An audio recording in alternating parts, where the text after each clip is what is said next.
Thursday night.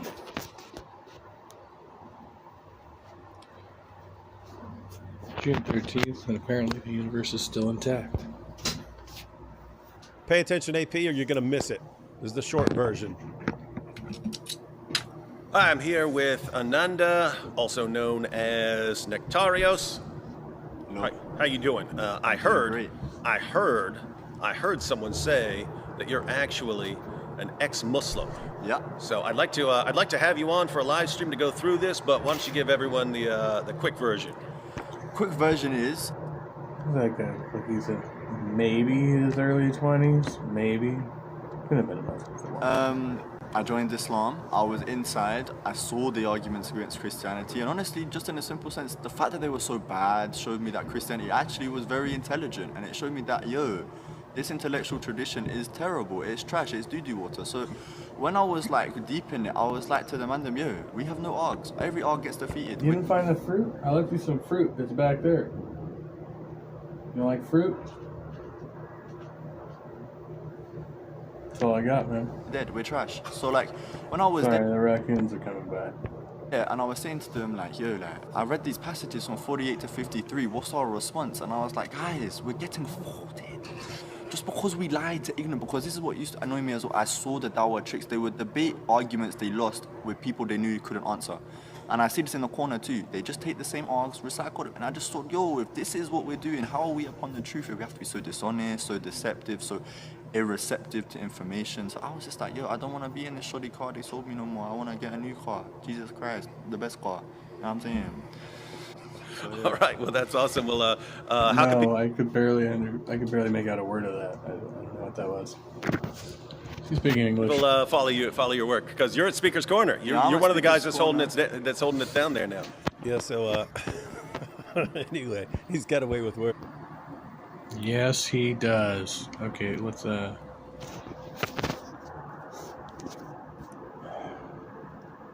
the sound check.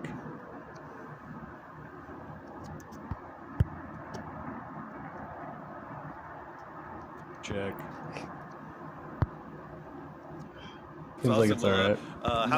Hey, Missing Mug, good to see you. Jamie Russell, good to see you.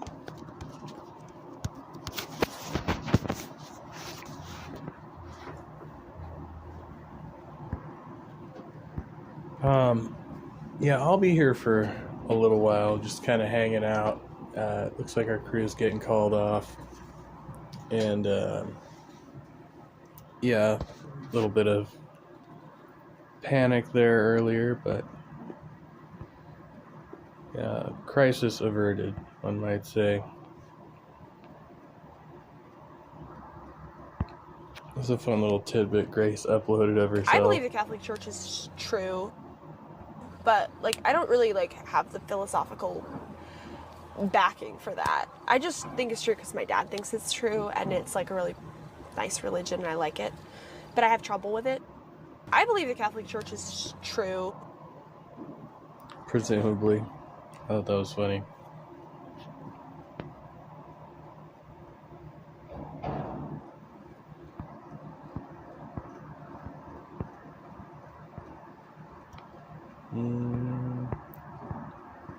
Oh yeah, Flow State stole my stream title from last night. That was going to be my stream title.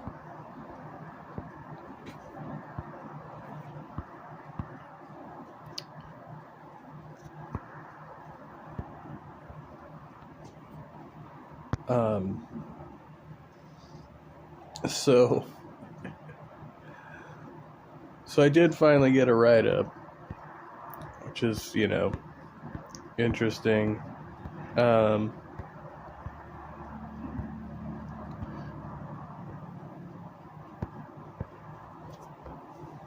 Because I was fully prepared to pack my stuff out, so that didn't happen. I don't know, man. If somebody out there likes me,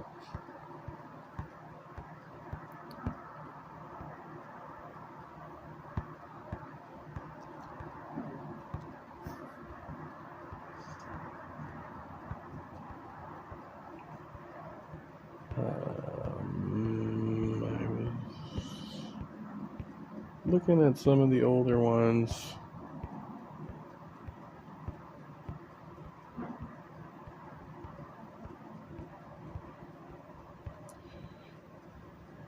Yeah, pretty much. I'm not going to.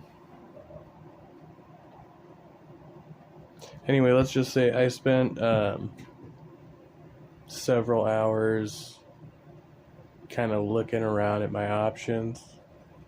But I'm just kind of playing it cool right now. Trying not to make any sudden movements.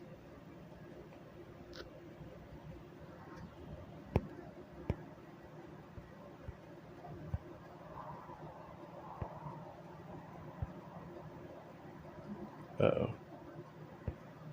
Okay.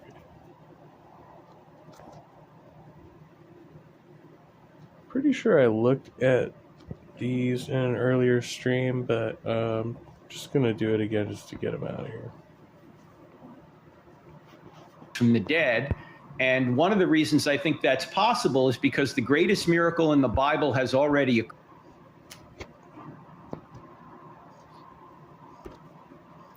So over YouTube, it's stressing me out. Hey, Todd, good to see you. Yeah, YouTube can do that to you sometimes if you let it.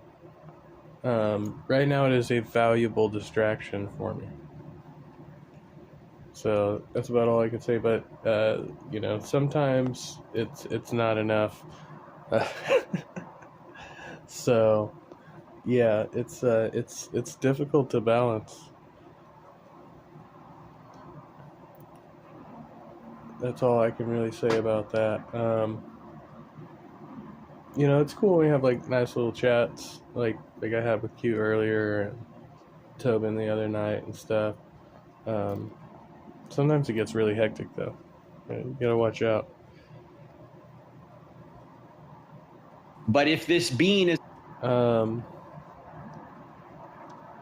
Never mind. a loving being, he just wouldn't leave us here. He just wouldn't create the universe and then leave it. He would come and intervene in this universe and rescue us, and that's what Jesus has done. What evidence, in addition to the coming of Jesus Christ, can we use to point to a theistic God as opposed to a deistic God? Okay, deism says that God just created the universe and then left it and didn't get involved after the creation. There's a couple problems with that. One is Hey, Cher, good to see you. the fact that it seems that God has gotten involved since the creation of the universe, at least with the creation of life, because life appears to be the product of intelligence.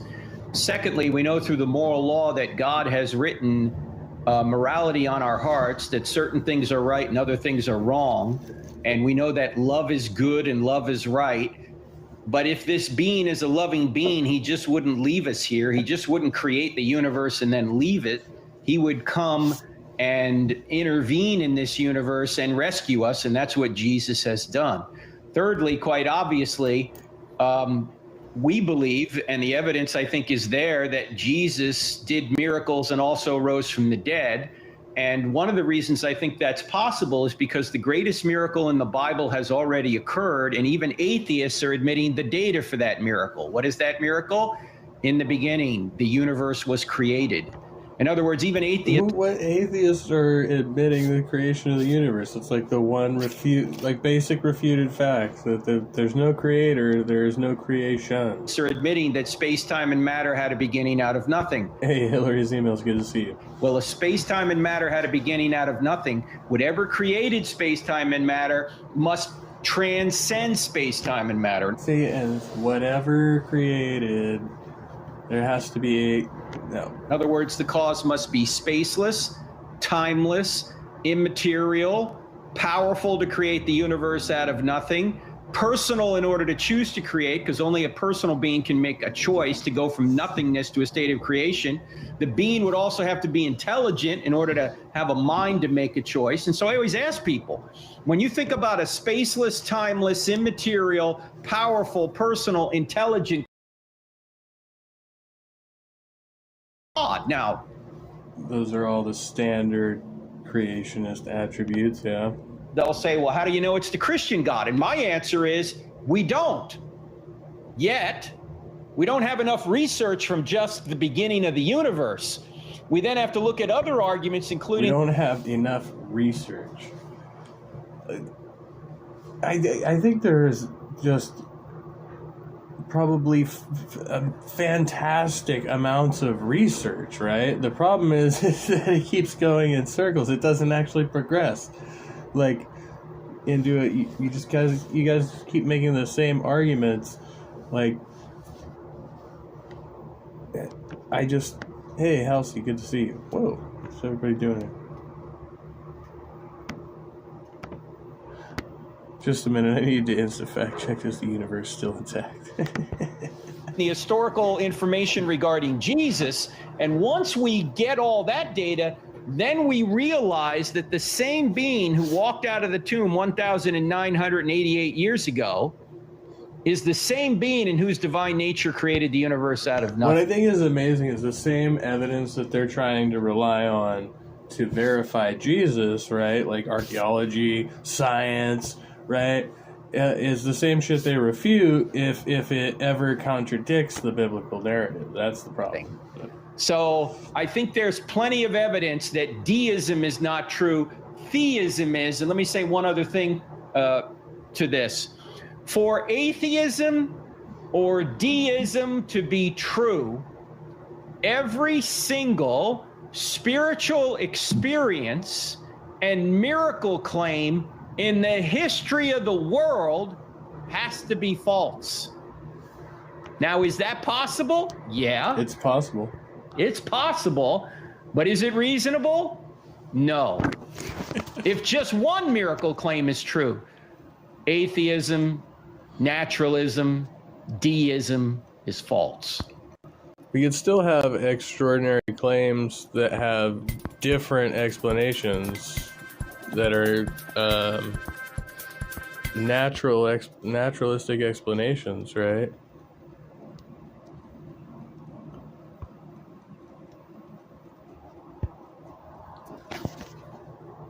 Hey, now, spooky. for a time being, for a short period of time, the new religion that sought to replace classical Christianity on the continent was the religion of deism. I've mentioned this in passing before because of its historical significance. The deists were those who still affirmed the existence of God. They still believed that reason demanded God as creator. Voltaire, for example, was convinced that reason demonstrated compellingly the need for a necessary being and followed Descartes at that point. But they wanted to strip religion of all of the accretions that have been heaped upon it through the history of the church and get back to the basics of natural religion, the religion by which God reveals himself in nature. So natural religion supplants biblical religion. And here's where we find the initial stages of radical criticism being offered against the integrity of the scriptures, because there's an all-out effort by the Enlightenment thinkers to get rid of the authority of the scriptures. Now that also, according to experts on this period, was motivated in large measure by the resistance against Augustinian theology and against the doctrine of original sin. I mean, there was a tacit agreement that Luther, Calvin, Augustine, and so on, that the reformers were right about the condition of man's fallenness, and that they had the Bible on their side over against Erasmus's higher view of man and against all Pelagian forms of theology. So rather than try to ground their anti-Augustinianism on a different interpretation of the Bible, they decided to do what? Get rid of the Bible and look at our understanding of mankind through the eyes of nature. So you see all kinds of philosophies emerging in the 18th century extolling the virtue and the innocence of man in nature, which reaches its supreme expression in the work of Rousseau. But in any case, what the Enlightenment thinkers are seeking, first of all, is a natural religion that is marked by toleration, and it gets the name of deism. This congregation looks like something out of like Blazing Saddles. And deism is a particular form of theism that still says that God creates the world, but he basically steps back out of the world and lets the world operate according to the fixed natural laws that he has imbued into the creation, and God doesn't intervene in the structure of human events. Now, of course, as an organized religion, deism had a very short lifespan. So it was just simply a blip on the radar screen of Western history. But I've also said many times, Was deism an organized religion? that even though it passed away quickly, the ongoing...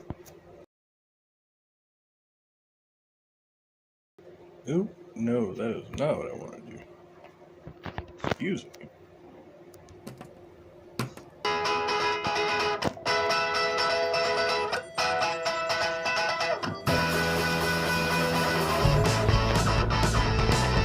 Oh yeah, Hillary says no, it's completely decentralized.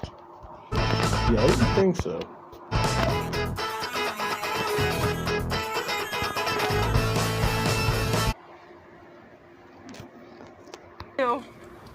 Headline. Oh, we can. Look at this. Maybe. Look yes, at this. good. I love it. Oh, Let's move I over. stepped on the sandwich. You bitch. Don't call me a I'm sorry. bitch. I know, I was that like, was- why? Teach me how to wizard, teach me how to wizard. Okay, let's hypnotize Max out of just using the word bitch whenever he wants. Oh my That's gosh. good, yeah. You're right. I shouldn't. You got to use be it. ready for 2018. That's I'm not ready. yeah. That's a separate. I'll put you in a gulag for that. Oh my god. Okay, let's do it. Okay, Teach do us it. how to hypnotize. Okay. It is very late, or it's early, depending on your interpretation. So Yeah. What do we do? What's going on?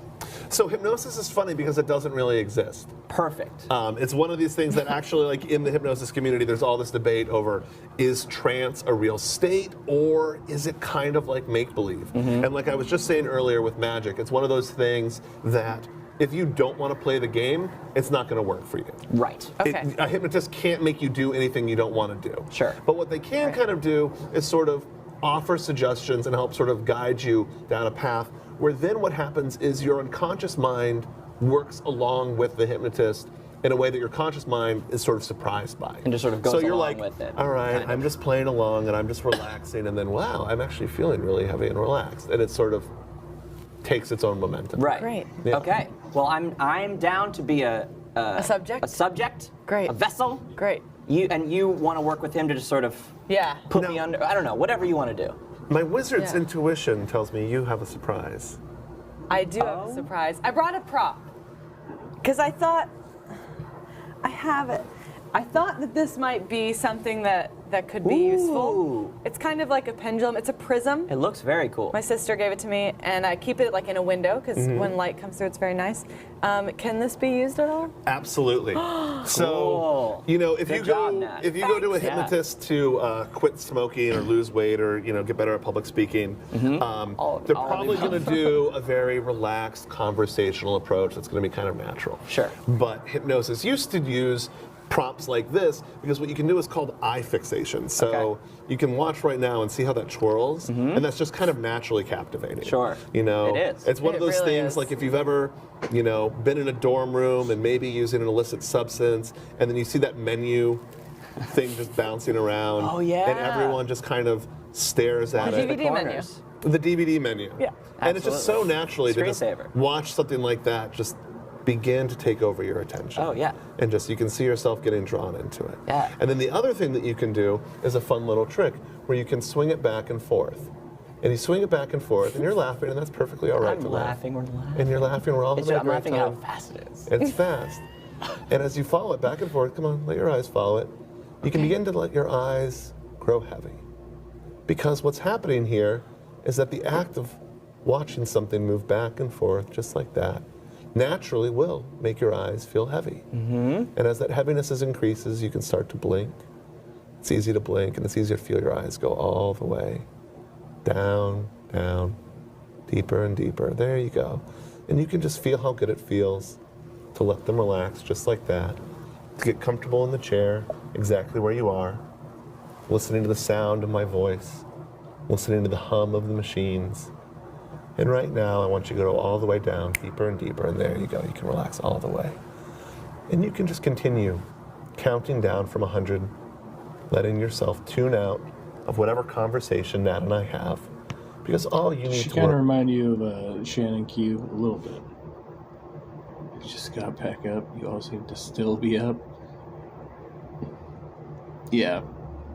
I slept earlier for a while, sort of, kind of, yeah.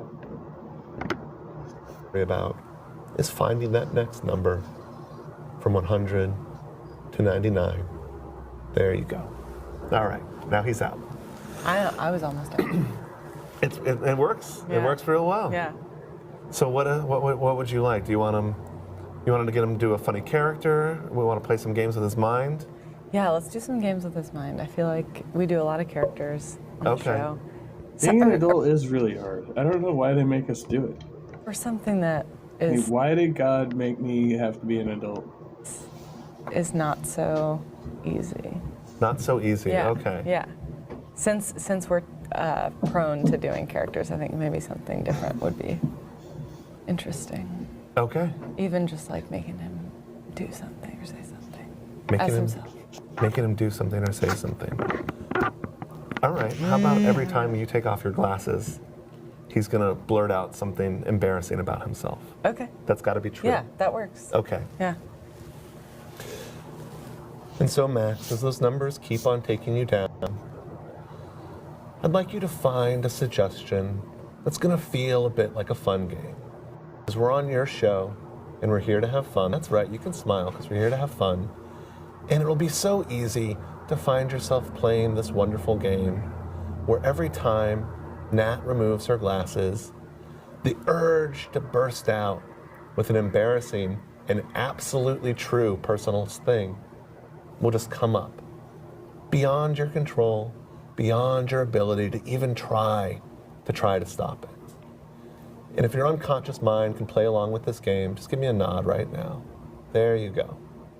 So, on the count of 3, you'll wake up, ready to play this fun game, blurting out something embarrassing every time Nat takes off her glasses.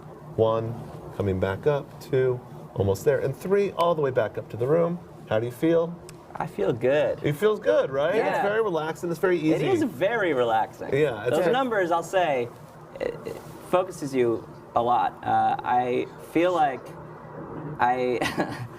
my stomach feels very strange Yeah. because I feel like I took either too many or not enough bowel movements today. Is like how I feel. That sandwich, I'm sure, is helping. The sandwich in, and it's not very good Yeah. in here. But otherwise, I feel pretty good. That's pretty cool. Yeah. Better to have too much to complain than nothing at all, I suppose so, yes. These are cool. Yeah, these are great. Yeah, one of the interesting things about the sort of crystal ball Very cool. is we live in the modern world where we walk past our reflection all the darn time. And I look, yeah. And we look at it all the time. And look so at it all the time. we I look are great. totally Yeah. used to, in the modern world, seeing the reflection of ourselves. But if you think about even just a couple hundred years ago, Sure. everyone was using polished silver as a mirror. You know? Oh my goodness. So I an can't actual imagine. clear. I feel like I look at my reflection in car windows, in like building windows, even like not on purpose. I'll just like check. What am I checking for? I don't even know. Do you know what I mean? Mm-hmm. I just like go back and I'm like, oh, that's I guess me. it's like it's still me. Yeah. Yeah. I don't know what that is. Yeah, it's weird. I mean, we're entering, Anyway. we're entering a kaleidoscope of reflections of ourselves. That's basically what the modern world I like that very is. much. But yeah, I think with the crystal ball, it's a technological thing because if you've never seen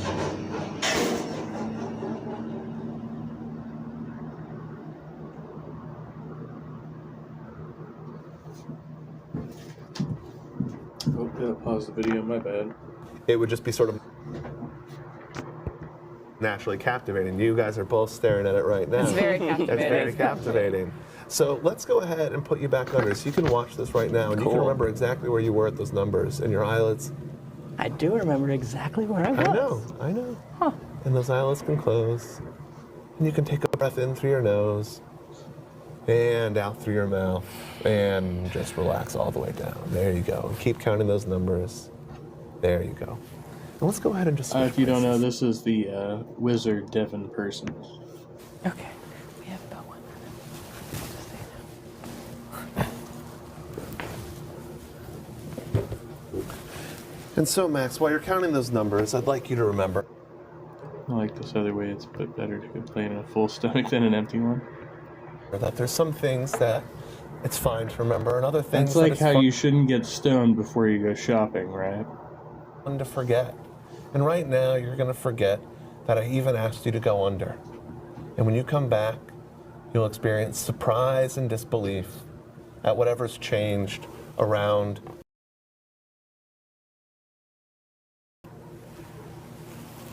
Not knowing how anything got to where it was. There you go. Coming back up, 1, 2, and all the way up, opening your eyes. How are you feeling? I feel good. I feel a little bit weird. You like mixed some stuff up. In your brain? Maybe? I feel like it's like a mirror reflection of everything. Like you just moved around. I feel like you definitely were sitting there, for sure. But it's a mirror reflection of yourself. We're both you. It's very strange. And this guy's facing me now. I don't like that one bit. He's Not cute. you, the little gentleman. gnome. Yeah, the gnome. The little gentleman. I feel like everything's a little. Do it, so I'm not Your freaked mind's- out. Oh, really? You're not freaked out. As freaked out speaks out. So, unfortunately, that's our show. That's kinda- we have to kind of. It's kind of weird, yeah. We got to stop. But watch us on YouTube. Follow us on social. This has been MNN at MNN. Oh, that's been fun.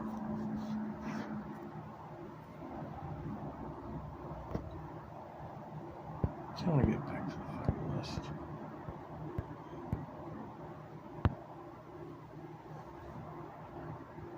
If you've ever voted for my father, I'm asking you to chip in $5, Oh, $10, or good even God. $25 to his campaign today. Crooked Joe Biden has an army of... Fuck my life.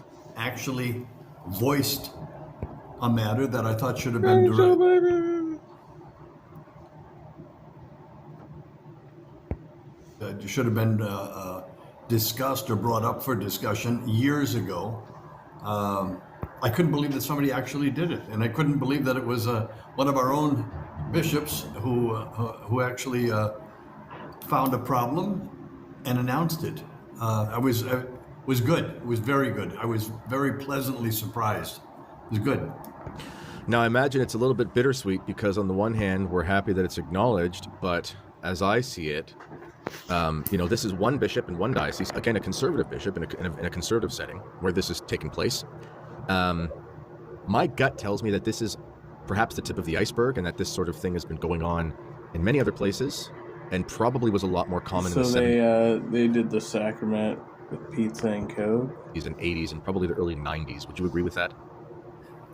Maybe it was more common. I think it's just as common today. Okay. When you have, for example, what we're talking about That's for called those the who are sacrament. Is that right? familiar with this theme, and I'm going to try to explain it.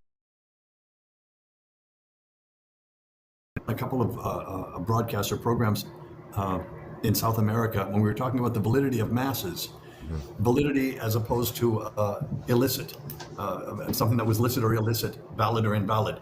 And my whole point was when I was doing the presentation, somebody started. They said to me, let me put it this way. They said, "I think that mass that I just attended was invalid." I said, "Well, what happened?" And they explained, the whole barrage of liturgical abuses that you can imagine. I leave that to your imagination. But they were right. They were abuses. And I said, no, the real scandal here is not that they were invalid. They were not invalid. It was a valid mass. That's the scandal. Right. That's the scandal, because it was the body and blood of Jesus Christ being treated this way. That is the scandal in itself. However, that said, there are many masses, let me be careful of what I'm saying. There are masses that are invalid. And that would mean the following, that either bread as prescribed and wine as prescribed are not used. Yeah, the last time I went and we did that, it wasn't at a Catholic joint, but they had crackers and grape juice, for the kids. Or the words of consecration are not said fully and properly. Now, you can get right into the problem of you can call us nitpickers. You're getting down to the fine that no, there's a reason. There's a reason that things are valid or invalid. There are reasons given for these things because there were abuse is made, and ultimately there is no body and blood of Jesus Christ in the sacrament if these abuses are of a serious nature. For example, there are many places today, and this started years ago, where you have people in the parish baking the bread for communion, right? I won't mention the name of a college, but when I was a student in the 1970s in Rome, one of the major pontifical colleges in Rome had, what did they have at that time? Whole wheat hosts. Listen to this, whole wheat hosts with honey, and I believe they had some raisins or some weird thing. All right, well, finally the Vatican got wind of this and prohibited, saying that is not bread. Therefore, the Holy Sacrifice of the Mass is not taking place. It's not valid. So you're getting very specific about what type of bread and drink you can bring to these occasions and consecrate, right? Because the Bible is probably pretty specific, isn't it? Yeah, for our validity. Like unleavened bread or some shit? It's very clear what we have. We have unleavened bread, right? This is what we use, and it's prescribed as such. It cannot be leavened bread. Do you know why that is? Kennedy, it's a beautiful tradition. You know what? I really don't. Yeah. In the gospel, remember when our Lord said, when he was talking about the Pharisees, whole wheat, stop the presses. Jesus only ate bleached bread. Oh yeah. And he said, be careful of the leaven of the Pharisees, right? Right. Why? Because their pride swells them up. Just like yeast does to bread. And when we talk about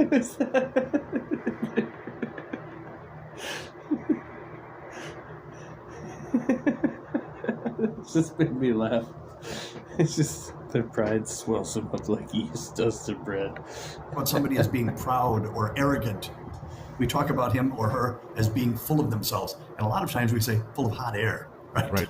It's that they're puffed up, right? Well, because we don't want Christ to have any resemblance to hypocrisy of the Pharisees, have taken the leaven out of the bread. And we use it just as the Jews used the bread for Passover, without leaven, without yeast. They don't want their bread to be too full of itself. Right. So anyway, these are the requirements. Also for wine, I can't tell you the number of parishes. I traveled a lot during the 1970s, 80s, and 90s, and even into the 2000s. I would go to different parishes. I always carried my own wine. Yeah. And sometimes, and always my own hosts when I couldn't, I felt there was a question here. But the wine, oftentimes I would be in a parish where the wine that was being used for communion was Father non-alcoholic. It was like fucking sparkling cider or some shit. I couldn't even get drunk. Right. As you say, right? Or something bought in a grocery store by the gallon or something. You can't, that's not permitted. It's not permitted. Carlo Rossi. It's not permitted. It's to be wine that has no contaminants. Yeah. That's all. It's to be pure wine. I've had cases. What does that mean? What is pure wine without contaminants? I won't again say where, but I was pastor of a place, and I had a priest asking me to could he say mass there? I said certainly. Well, he said mass. After a while watching him, somebody said, "Do you realize that he's saying mass with no wine at all?" I said, "No wine? No wine at all? What kind of party is this?" Let's do the wine and crackers thing too. Yeah. What are you talking about? He said, "No, when it comes time to pour the wine in, he's pouring in water." Well, I questioned him, and I said, "Is that so?" And he said, well, "Yes." And the poor man, right? He said, "I have a problem with alcohol." Yeah. I said, "Well, just a minute. because you have a problem with alcohol. I understand that. There are ways around that. There's a special wine that Muslim that you can use, which does have a very minute degree of alcohol, but it's the process of fermentation. It's not whatever. I said, there's a way. No, I'd rather use water. I said, what? You'd rather use water? You're not offering mass. What I had to do. Jesus turned water into wine. So what's the difference? Go through the books and return the stipend money to all of the people who had masses said since he was saying mass there, because he did not satisfy that. Right? He became very angry, reported me. I said, well, fine, report me. But these are the things that have been going on for a long time. So that's got to be tough. Be like, you're trying to do the right thing. You're like, oh, I'm trying to do the mass, but I have a drinking problem. You know, like shit. And nobody's really addressed that. That's so tough, right there. I'm taking the long way around your question, but I'm very satisfied, very happy with what the Archbishop of Kansas City did. I thought it was a very good move and good. Okay, so I'm going to read something here because after this happened, you know, everyone knows I literally have a book about the SSPX right in the show here, and it's no secret I'm a society guy. And so I messaged one of our priests, or I emailed him, I should say. How you turn water into wine? How? And I did not doubt for a second that it was done validly. I just wanted to know what the process was for acquiring the sacramental wine. And, you know, properly formed priest, chapter and verse, he sent me back an email within a couple minutes. You could tell it was from memory and he knew everything. And this is what he said. And they said, we get our wine from Mont La Salle, or I guess it'd be La Salle, because it's probably a Spanish word, altar wine. And he says, the oldest continuing producer of altar wine, I think in the United States, since 1882. And they're made in strict accordance with Canon Law 924, subsection 3, which states, quote, wine must be natural wine of the grape and not corrupt. This means that the wine must be substantially pure, natural juice obtained from the pressing of the cultivated grape, the fruit of the vine, fermented to an alcohol content of not less than 5% and no more than 18%. To be labeled sacramental wine, the product must be approved by the Bishop of the Vineyards Diocese. Mont La Salle has current approval by Most Reverend John T. Steinbach, Bishop of Fresno. And it made me think. That's a whole lot of authoritarian, whatever. Now can you turn wine into water? Oh, add fermented fruit. Ha ha. I mean, I wonder if the average priest today is taught this. And I'm talking about, you know, your general seminary. There are, you know, I don't want to say that there are no good seminaries. I'm just saying there are some problems. Or if they are taught it, if it's just like one of those teachings that's sort of cast aside because the rector or the professors or the bishops kind of say, well, that's kind of the old stuff. You know, it's not really, don't be a Pharisee sort of thing. Is this something that is taught, generally speaking, to priests? Like, do they come out of seminary knowing this as they should? Well, if they took any basic course in canon law 101, if you will, they certainly should know that the matter and the form of the sacraments, and that the matter has to be bread, and real wine with no impurities. That was always taught to us. We always knew that. I knew that as an altar boy. Yeah. I knew that as an altar boy, that because there was a special wine and there were special hosts that were ascribed for the mass. It was a different. So are they saying that the Catholic schools are to blame? They're not. They're not teaching purity laws. You know what it was? There was a respect for everything that went into the mass, all of the preparation for the mass, the vestments, the prayers, everything was special. Yes. And all of a sudden, it stopped being special, and many priests. Somebody realized it was a bunch of superstitious nonsense. In particular, stopped paying attention to things that were not details. They were fundamentally important. Let me just put this too. When I told this story before, it caused me a great. It was a scandal to me at 18. I just started college, and on the college campus there was a Catholic group, and they invited me to a mass with the chaplain. Right. Well, I'm coming from a Catholic family, Catholic upbringing. We get to the mass. The mass this is my first summer in college. The mass is at a picnic table. This is 1969, at a picnic table. The priest, no vestment, and he had some sort of a stole on, and he, if you will, consecrated. Sorry, I had to switch out real quick. Picking up now. was too well educated, Kennedy. I was too well educated. I mean, I knew what was right and I knew what was wrong. I had great parents and a great Catholic upbringing. When it came time for, if you will, communion, I took part of the pizza, ate the part that I liked, and threw away the crust. Well, he stole that, and he, if you will, consecrated, in quotes, Coca-Cola. Oh, goodness. And a pizza. Right? Well, I was too well educated, Kennedy. I was too well educated. I mean, I knew what was right and I knew what was wrong. I had great parents and a great Catholic upbringing. When it came time for, if you will, communion, I took part of the pizza, ate the part that I liked, and threw away the crust. Well, he got just crazy. This priest went just crazy. And the birds flew off with the crust from the picnic table. He said, "What are you doing?" And I said, "I don't eat that part of the pizza, the thick crust. I don't like it." He said, "This is our communion. This is what." I said, "No. Here, Father, it's you." I said, "You just genuflected to a pizza and to a glass of Coca-Cola. What are you talking?" Right? I stopped going to Mass for a while. Yeah. I stopped going to Mass for a while.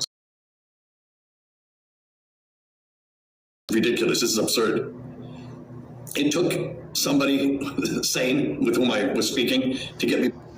Yeah, because the whole idea of eating the dead deity's, flesh and drinking his blood in the first place, regardless of in what form you consecrated it, like that wasn't absurd at all. Back to the sacraments, but a lot of people just stopped. I mean, this is the whole problem of liturgy. I don't know. The same priest who molested the altar boys was the same priest who prayed over the water, making it holy.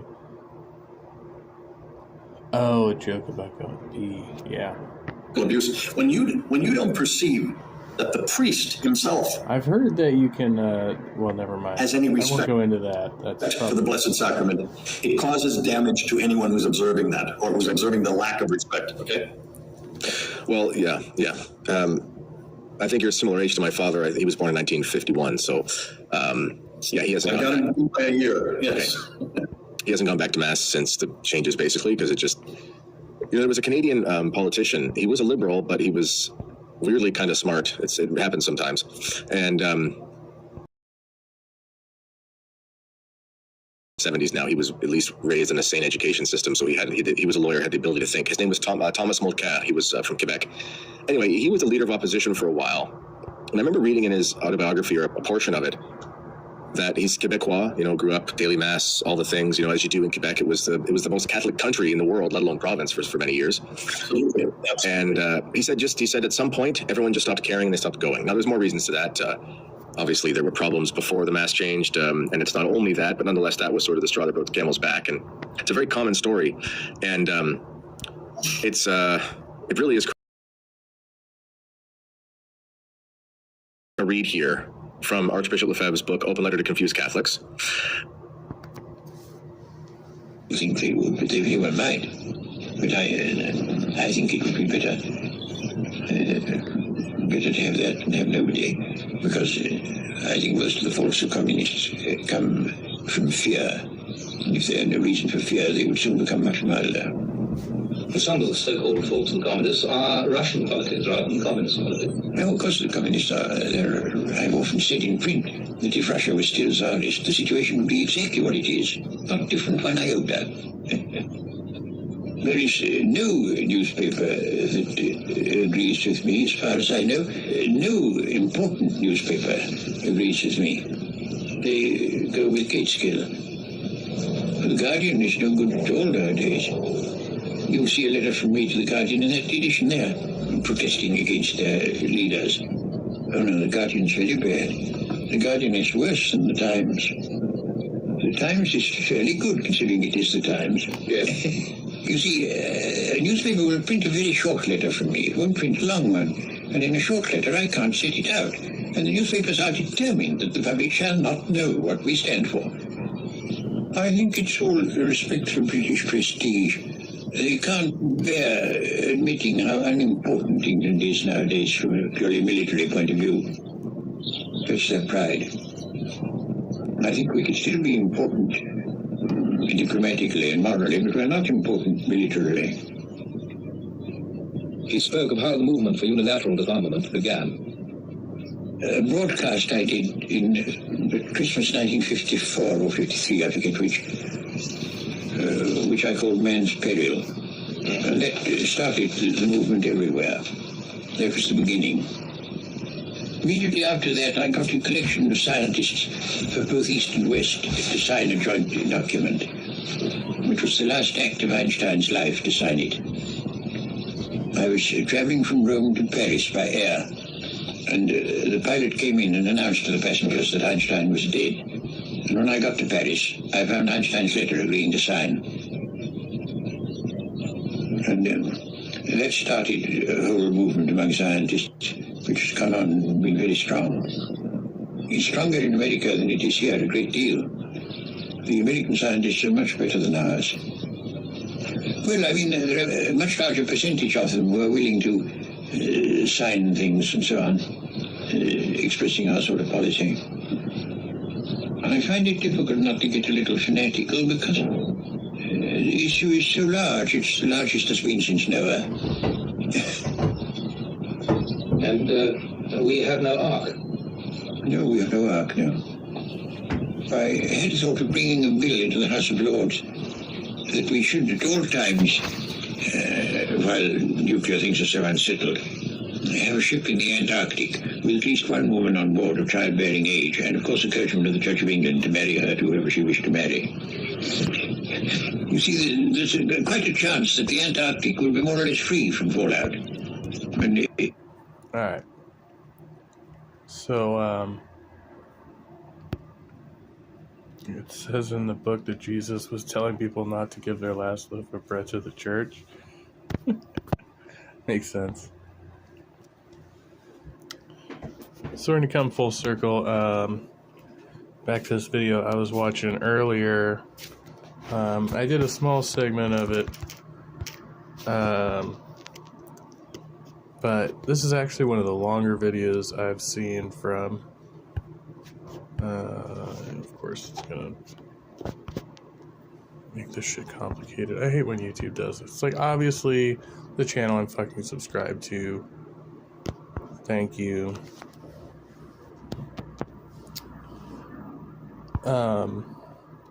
See, here's another one from 5 days ago. A similar topic. He was doing like over 2 hours there.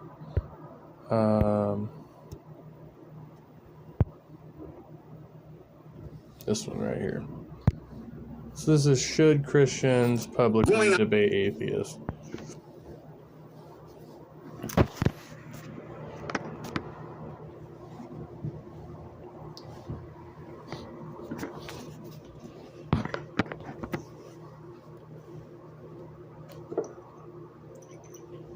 It's, where are we at now? 12:34, it's Friday. Happy Friday. I'm, yeah, you know, getting on by.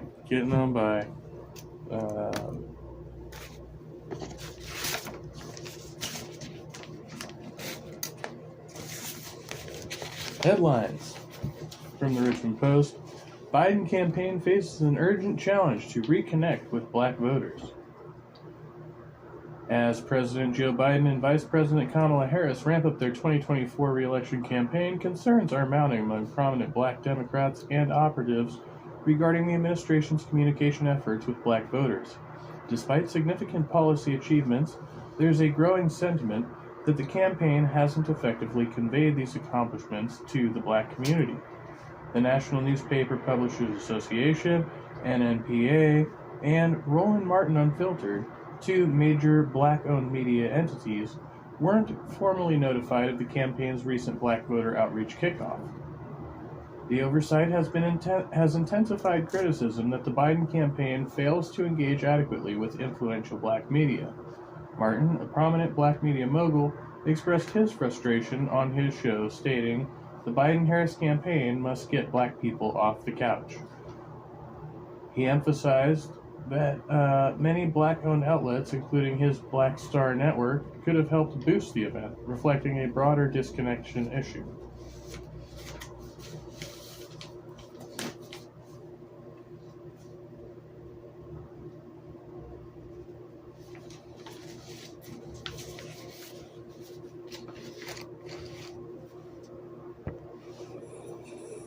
Well, I do want to talk specifically about some atheist videos or debates that I watched on YouTube. So when he talks about atheist videos or debates, he's talking about specific prominent atheists generally, and debates on, this debate I think took place on a neutral platform, as many do. Or if it's not, usually, a good faith debate. We all know the difference, right? I want to stop. I want to talk specifically. But I need to do this video here first. There was one video I watched the other day that I have to talk about in detail. But speaking of all of them, I want to say this. The question is, and I'm speaking to Christians, okay? I'm speaking to Christians. It's very clear he's actually speaking to Christians, but, I'm listening. Maybe some of you feel always an apologist. But in order to be an apologist, you don't need apologists in the Bible. The point of apologetics is they're justifying the biblical narrative, retrospectively, right? Retroactively. Have to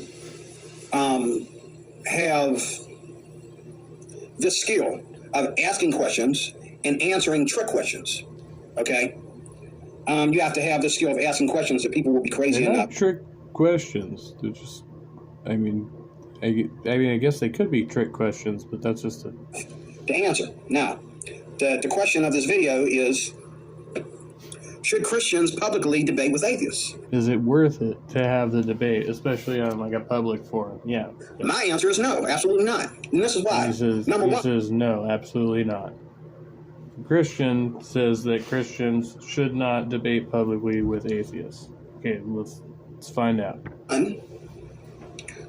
Because atheists know that there is no evidence for God, and they're not looking for... Atheists know that there is no evidence for God.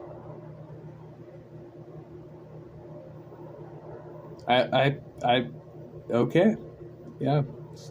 Reasonable evidence, and they said that out of their own mouth. They're not looking for reasonable evidence. We have reasonable evidence. Everybody knows we have reasonable answers, reasonable evidence. So the Bible is one of the... What are you calling reasonable evidence? Is it evidence or is it not evidence? What do you mean by reasonable evidence?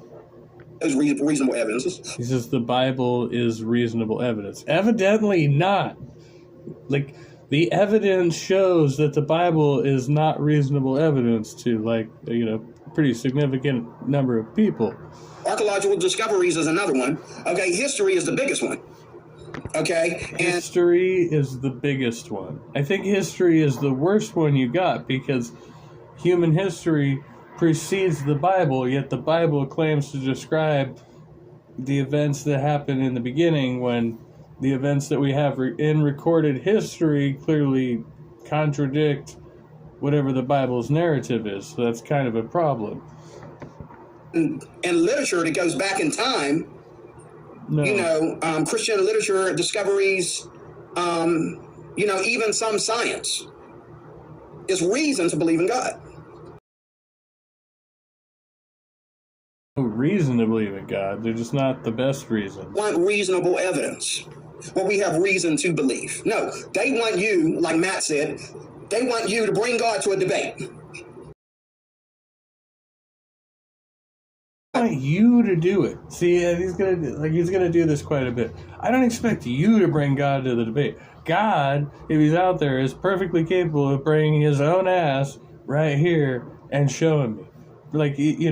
God could just, solve this whole debate right here and now. He's not going to, right? And they want him to explain That's the problem. himself why he's such an a-hole. That's what they want. And Matt said that right out of his mouth. And maybe he said it that way because he was mad at his opponent and one of his... Which is, to me, is very ignorant. And for that, I would never debate with an atheist. When you tell me stuff like... See, now I would make the argument by posting shit like this on the internet, now you're engaged with a person like me, you're opening yourself up to the debate. Regardless of whether you want to be involved in that debate one-to-one, people are still going to be looking at your ideas, they're still going to be criticizing you, So now you're in the debate sphere, whether you like it or not, and you're talking about debates. So that makes it even worse. So you can't say, oh, you're not going to debate, and then sit here and put your opinions up in the public sphere and think that other people aren't going to criticize them. That doesn't make any kind of sense. Okay, because what he's saying is, since you didn't bring God with you, we always win the debate because you don't have God with you. Reasonable evidence is not good enough for you. Oh, remember the last time we were watching him and he was accusing like Aaron Ra of like being possessed because he was like using hand gestures and shit? Look at him right now. I mean, I do have him sped up a little bit, but it's like 1.5. But still, I mean, that's a little dramatic, don't you think? And that's what they want you to do. They want you to clear your name by admitting that you're a failure for being a Christian, that you're a failure because you can't provide evidence for God. You're a failure. It's not saying you're a failure, but it's saying, obviously, once again, the onus... Oh, give me a second.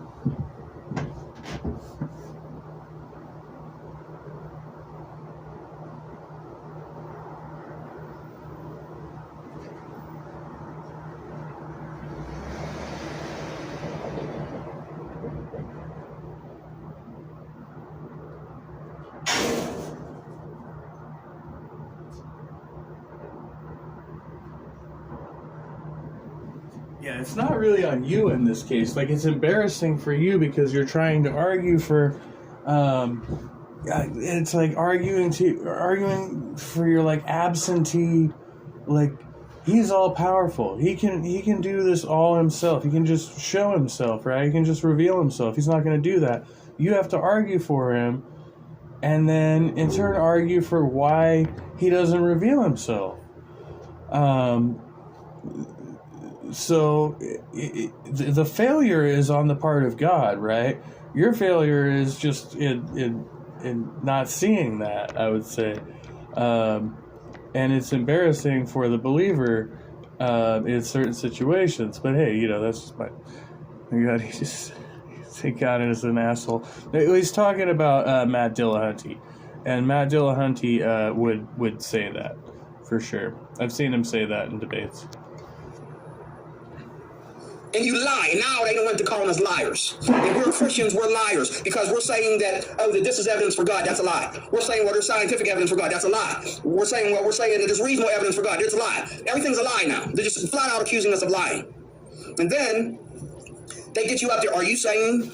And so what are you saying? Are you saying like God, like this video that I just watched, I've had enough. This is going all the way back to the atheist experience when Matt Dillahunty was in the atheist experience. And I watched him talk to this guy, and he accused him of using God in a violent way because God's dealt with some bullies, and he knew God was going to deal with them bullies.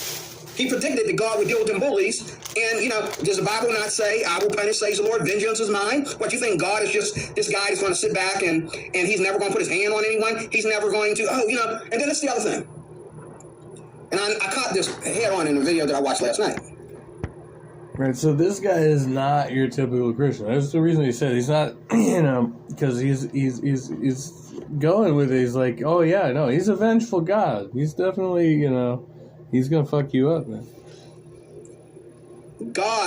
Matt was getting angry and he was yelling at this one guy, and we're going to go AKA Matt Dillahunty because he's the perfect example of why I don't want to have nothing to do with debating with an atheist publicly. I'll debate with an atheist if we sit down and have a cup of coffee and he's asking me questions and he's willing to accept. That's not a debate, sir. That's definitionally a debate is a back and forth where you can ask each other questions and make statements, right? Like you might interrogate the person's epistemology. That's what a debate is. It's not just them just accepting whatever you're saying at face value. I mean, that's like an interview about what you believe. Saying as my business. This is me. Okay? And he's being him, and he's saying, well, I don't see it that way. That's fine. I do. Okay, but what Matt does at these debates is, People often get that confused because I've done a lot of interviews about what people believe. You know, I ask people questions about what they believe and not push back on it, not interrogate it, not bring up any contrapoints, and that's fine. It's all fine and good, right? There's a difference between that and a debate. And then there's a discussion, like some kind of middle ground. has to be his way all the time. He can't say, oh, well, that's you, and if I get your opinion right, okay, well, if you want to believe that, then that's you. He can't do that. He has to always say, it's not oh, yes, it is, Matt. Show me in a dictionary, show me in a Bible, show me in an encyclopedia where it's not what I said. Show me. He can't do that. Oh, well, I could show you. I was just, we don't care. He gets so upset you would think he himself was debating Matt Dillahunty. I wonder if he ever called into the Atheist Experience. You think so? Who he was debating with yesterday. Matt, show me right now that I can't say it that way. Oh, you can't say this, you can't say that. This debate that I watched the other day was really, really good. This guy got on here. He was a born again. You can tell the difference between some people that just read the Bible and go to church and born again Christians when they debate with Matt, because born again Christians will let Matt know. Born again Christians don't leave this Bible. They stay right here. They stay right here. Even though they can go outside this Bible and find evidence for God. That's not what God tells us to do. He tells us to stay. Can you imagine God or Jesus writing to Reddit?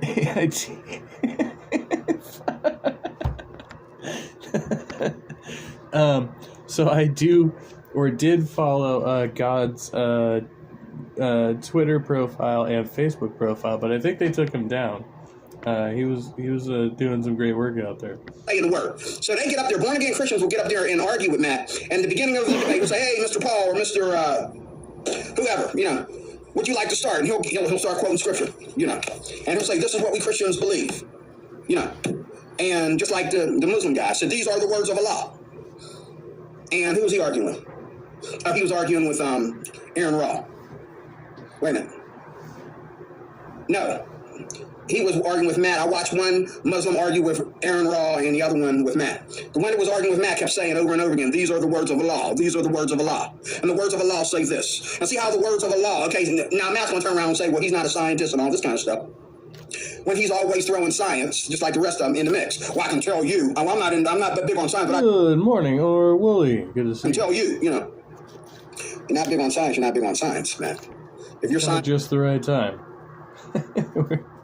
We're watching some fascinating stuff. And scientific understanding is not, a degree in college or at least a diploma or something, then you don't have it. But it's always got to be Matt's way. Somebody said earlier, I don't remember. Somebody said earlier that this guy was a corrections officer. I'm not sure if that's true. Certainly not educated in science or theology. This guy I was watching just last night before I went to work. There was a guy arguing with a guy who was a Mormon. And don't get me wrong, he was right about the Mormon. And I would say the same thing to the Mormon. If I was, you got to do me better than Joseph Smith. Come on, man. What else you got other than Joseph Smith, But this atheist kept cutting him off. And he would try to answer his question and cut him off. Matt did the same thing with a video I watched this morning. When I got, earlier this morning, Matt kept cutting the guy off. And then when, and this is the thing. Matt wanted the moderator, he gave this guy the opportunity to go first, to make his opening statement, okay? Now, when he made his opening statement, he, like the other guy, he went to talking about these different channels of what his discussion would be, and he went 5 minutes. I believe, I think from the thumbnail, I think this was an MDD debate. Not entirely certain. Either way, so usually the format, in a structured debate is like you get so many minutes, usually 2 to 5 minutes or something, uninterrupted to make an opening statement, and then you'll have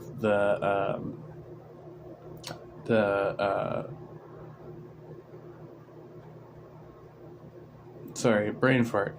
You got the opening statement, the cross-examination, where each one gets to interrogate the other, right? Like I was talking about earlier. In a debate, you get this interrogation process where you're the ringleader. It's like being in a kind of court, right? Kind of like in a court, where you get to ask the person questions, and they have to answer the questions straightforwardly, and you can kind of lead the process of questioning, and so there's no crosstalk at that point. And then you will have some period of time after that where the people will have, are supposed to be kind of able to have a conversation of sorts based on whatever terms they've come to in that prior segment of the conversation, right? But that's the whole point of it, is you have to kind of agree on what terms you're talking about. Usually one party is presenting an argument, the other person is opposing that argument, and then they each have, some narrative to try and persuade the audience in this case, or judges. Some debates are like formally judged by a panel or some shit, right? You have to persuade those people to your side of the argument using certain rules of like logic and shit like that. So I'm pretty sure that's probably the I don't know if that's the portion of the debate he's referring to here. He doesn't actually get into these videos. He kind of just presents opinion pieces like this. Through each channel of, explaining, is Christianity true was the name of the debate. And this is why Christianity is true, okay? What does Matt do? He gets up there and says, well, wow, I didn't know you was going to say this and that and put it in that order, okay? But, I was going to say this, but I'm going to say this. And then he went to doing the typical atheist pipeline about, how many things are not true and not explaining why those things. Okay, so this sounds like Matt's opening. He adjusted his opening to whatever the opponents. They're not true, just reminding us that they're not true. And so when it came time for the rebuttal, the guy, went to asking Matt this and Matt that, and Matt went to going other places, and he's like, yeah, but Matt, he's like, don't cut me off. Oh, yeah, that's right. Rebuttal, like opening, rebuttal, cross-examination. Yeah, that'd be... I was getting ready. Wait. No. Make my point. You keep cutting me off. You're such an a-hole. Blah, blah, blah, and it got heated, And because Matt, see, this guy was looking at the way Matt does debates. And he's about the fourth guy I've seen do this to Matt. They don't really care about winning their strategy with Matt. They care about it's at a point where we're going to show Matt, we're going to take Matt away from his little strategy and see what happens. And what happens when you take Matt away from his strategy, when you give a trick question for a trick question, when you refuse to listen like Matt refuses to listen, when you cut him off like Matt cuts you off, okay? What happens is Matt just gets mad and he's like this. He's waiting for the debate to be over. Well, okay, I was going to make my closing argument, but I'll just skip it. Yeah, I get a rage quit out of him. Actually, I think the Wilson debate is the only one I've seen him actually quit on. But I have seen him kind of tantrum out on some. Does the speaker try to persuade the listener, or are they trying to make their point on the subject? Well, that's the problem here, because the point of debate is not usually ever to persuade the person you're debating against, right? And that's what this person seems to be missing, is he's not, ideally your debate opponent, should have such a strong position, right, that you could not persuade them. So no, it's for the benefit of an audience, for the most part, for the benefit of listeners who are, kind of on the outside of this. But that's why powerful debaters should be persuasive speakers, ideally. And that doesn't necessarily mean they're always right. It just means that they have persuasive arguments, right? And you can get into like the intellectual side of whether their arguments are valid and sound and all of that good stuff. Why? Because Matt didn't get to get up there and be arrogant and show where he's the boss. You're going to answer his questions. You're going to answer his questions the way he wants you to answer them. You're going to do everything the way Matt wants you to do them. Okay? And this doesn't happen, okay, with Christians who get up there and they're just anxious to get up there and talk and say what they got to say. But my biggest problem with atheists in general, as well as doing debates with atheists, is because it's no longer like for unbelievers. This is the difference between an atheist and a non-believer. A non-believer is like understands that this is mine. You know, if I'm reading the Bible and I'm getting wisdom from the Bible, that's me. If I'm not a fornicator, that's me. If I don't smoke weed, that's me. That's my right. If I want to teach my kids about Jesus, that's my right. That's my freedom. If that's my religious freedom. If I Those are all true things. don't agree with homosexuality and I speak out and I say I don't agree with homosexuality, I don't agree with abortion. Yeah, see, right there, I'd say, well, yeah, you don't have to agree with homosexuality, but who are you? Why would you need to speak out against homosexuality or, well, I mean, abortion, I guess, is a whole separate fucking shit show of a topic. But, I mean, specifically with homosexuality, I don't understand. Like, that's definitely the point where you just keep your beliefs to yourself. As far as, like, if you want to do what you're going to do in your own home, like, why are you judging what other people are doing, especially in their love lives? Just doesn't make any sense. And, you know, the Bible's contradictory about all of that. But never mind. I don't agree with this and that. I'm not going to debate about it publicly or anything. Okay, that is my religious right to not agree with those things. It's my religious right to not agree with those things, but it is not your religious right to impose your religious beliefs upon other people who disagree with you. Understands that. And it was like, you know. But an atheist will try and turn everything you say positive into something negative. Oh, I don't believe in homosexuals because I'm a bigot and because I'm a hypocrite and I think I'm perfect. And it is the hypocrisy. It has nothing to do with the Bible or my faith in God. It is my hypocrisy. And I'm just hiding behind me thinking that I'm better than homosexuals. Okay.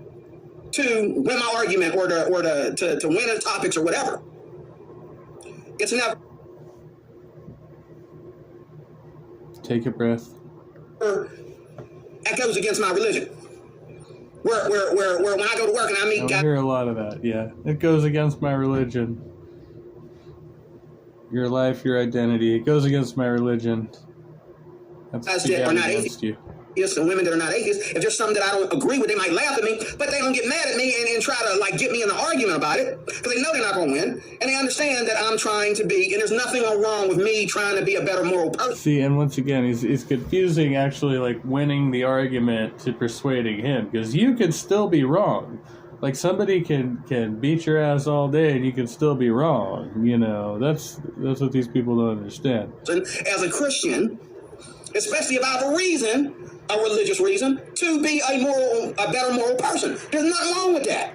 But these atheists, they can't stop there. They have to like add titles and names and all this stuff to anybody that tries to be better than them. What? The fuck did you just say? And so what they do, trying to be better than me, is when you get on an atheist debate, they're not there to listen to you explain yourself as much as they are listening. They're not. And I'll say this over and over again. Neither side, on the atheist or the theist side, is there to adopt the points that are being presented to them, right? They're there explicitly to battle against the whatever idea is being presented, right? It's like to present a counter argument. That's the point of a debate. Do you explain yourself for being a criminal? Do you realize that when you stand before an atheist, you are literally standing before an atheist like he's a judge? The audience.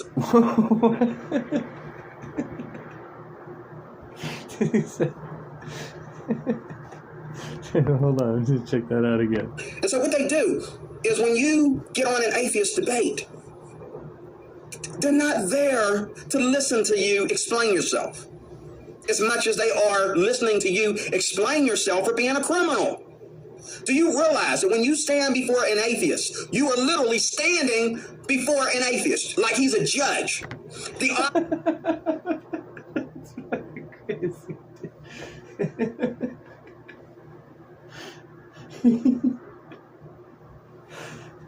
You're literally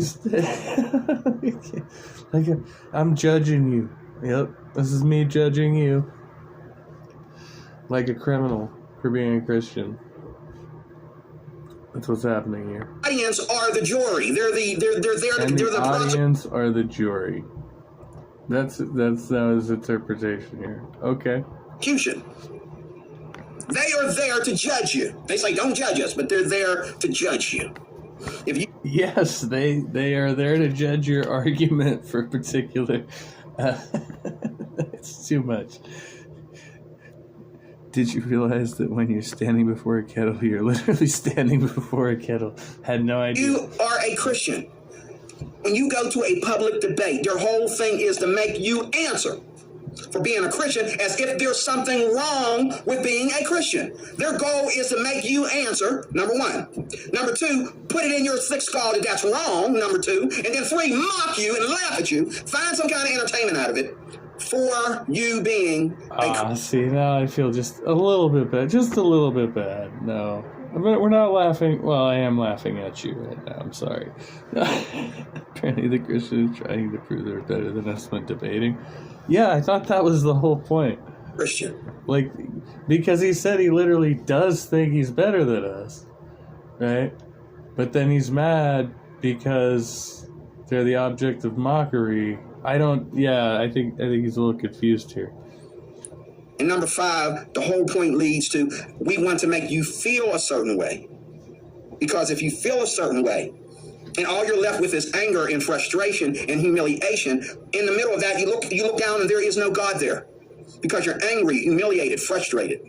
They want to make you feel something. Now, I know there's like code words that Matt says when he talks. Like there's code words and code phrases. Okay? Like when he says stuff like, because you read the Bible and you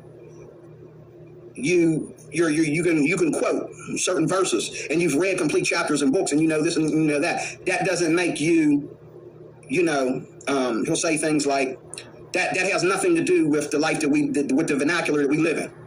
Okay, and then he'll say stuff like, well, I love that he's incorporating that word vernacular because it's actually it's like the way in which you use language, right? Which is an important point.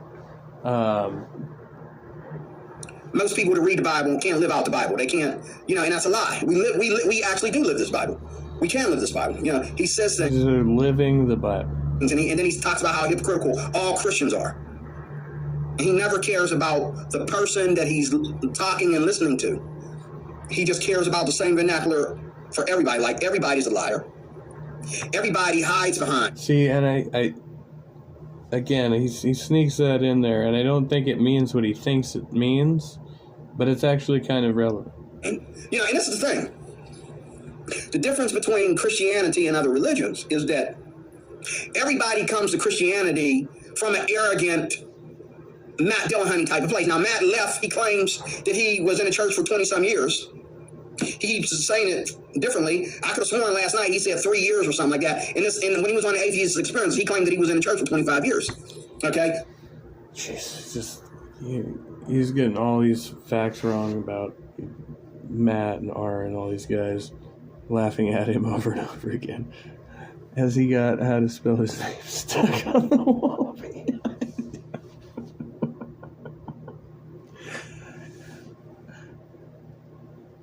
Looks like 25 years, man. You don't know what the virgin birth represents. You don't know why. Oh god, this is so bad. So I think I know which debate he's talking about, but I'm not. There's yeah, again, it's either put it in the thumbnail, but I don't know if he brings up the video or not. I didn't make it that far. It was important for Mary to be a virgin. This video that I watched last night, actually this morning. Okay, Matt didn't know why the virgin birth, why Mary had to be a virgin. Okay, it's very clear why Mary had to be a virgin. She was a virgin after the Lord had produced within her his only begotten son. After the Lord boinked her, she was still a virgin. Okay? Got it. Now, and the only reason why Jesus is begotten is because when he was the son of man here on earth, he had to be God of a woman. That's why he was begotten. But literally, he has no beginning. He was reincarnated as a baby. He was begotten. Now, people say this cannot be true. But yet, they don't have anything better to explain how we all got here. Okay? What the fuck is he talking about? The virgin birth doesn't explain how we all got here. That doesn't even have anything to do with the creation. What the fuck is he talking about? Than evolution, which evolution does not produce. He just. But literally, he has no beginning. He was reincarnated as a baby. He was begotten. Now, people say this cannot be true. But yet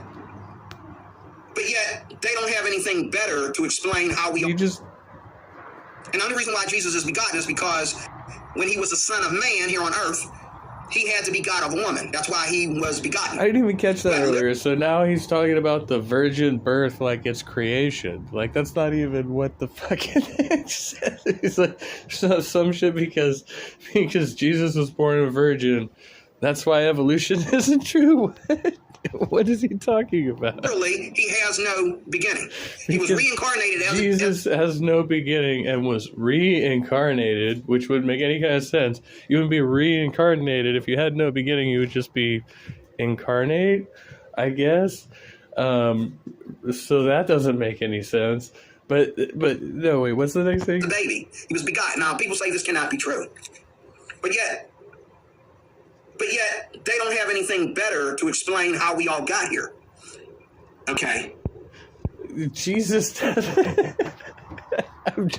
dying right now. He says they don't have anything better to explain how we all got here. Something about the virgin birth. Jesus being reincarnated as a baby.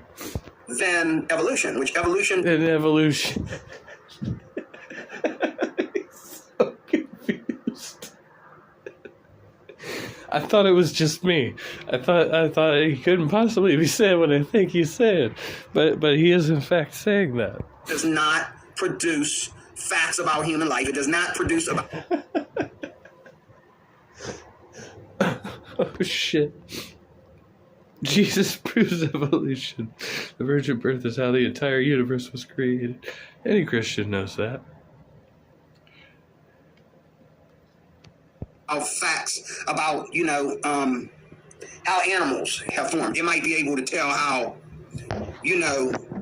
different insects have evolved into other insects over time and over the years. We have different names for insects. They might be able to explain to us why some insects go away and are no more, and then new ones come in. And, I'm sure science can explain that. But evolution is not the opponent to Christianity or a belief in God. It is no match for a belief in God, because whether you believe in God as a Muslim, a Christian, a Mormon, or Jehovah's Witness, you're always going to sound better and make more sense trying to explain the existence of human life versus the way evolution is explaining it. Oh yeah, brother, you're proving that right now. We got here by the Big Bang Theory. Big Bang. Whoop whoop. My common ancestor was a human like myself. He was not an ape. That's why I don't act like an ape. I'm not going to come chasing you down the road and scratch the skin off your face. Okay? I'm not going to attack you and think that if you come within 50 feet of my children, that means I need to kill you. Okay? Just because you're way over there and you're about 50 feet away, I need to run over there and kill you. I'm not an ape. I don't act like an ape. I have not evolved from an ape. An ape can't give me a blood transfusion. He can't give me a heart transplant, a liver transplant, nothing. All he can do. I'm not so sure about that one. We can't get transplants from the apes. I don't think so. What new insects? They're like insects and fish. We've got some pretty good ones. I think they can show. The life cycles are shorter or some shit. So that's what we use to often do a lot of those types of experiments and shit. I can't explain it very well, especially right now. I'm cracking up on this fucking guy. But yeah, I already did a short segment on this earlier, but I thought it was interesting how he thinks that you could, evolution can explain like insects and stuff like that, but it can't explain humans. And then this whole rant about how he's not an ape, like running down the street and clawing your face off. Completely unhinged.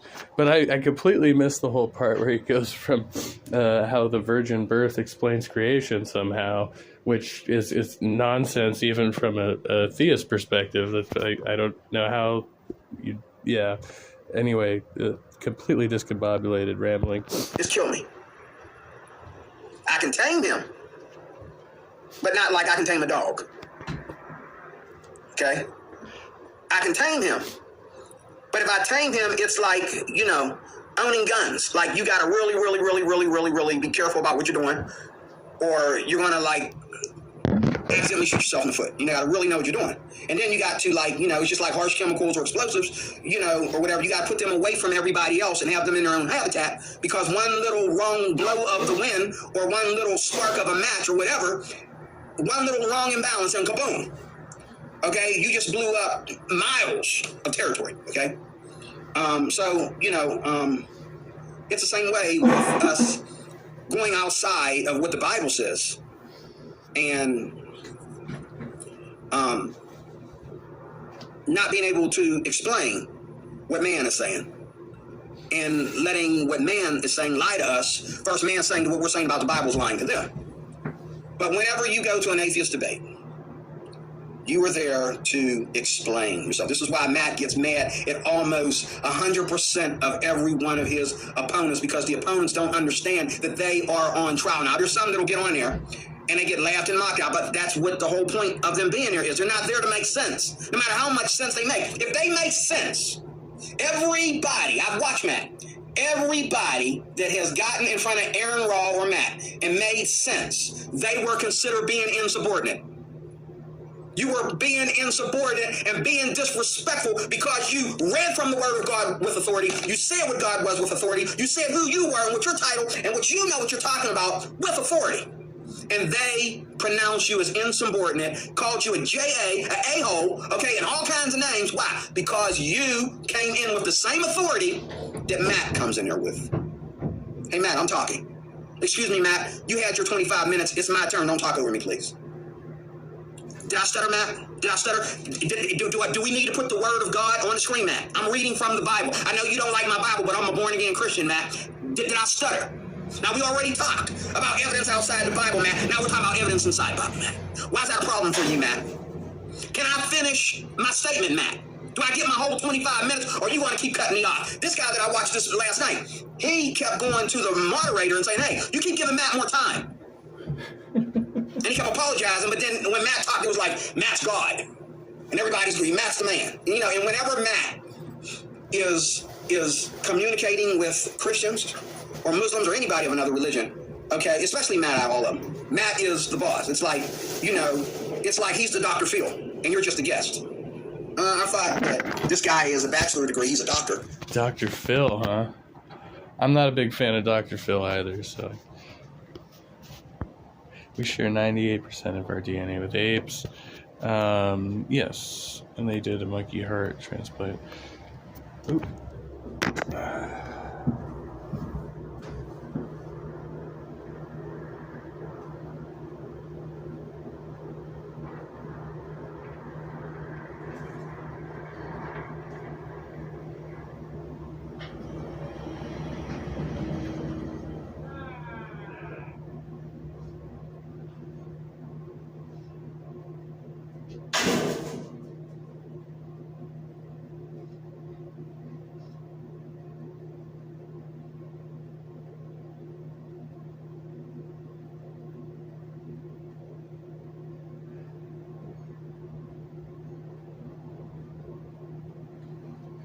Another one coming up right behind.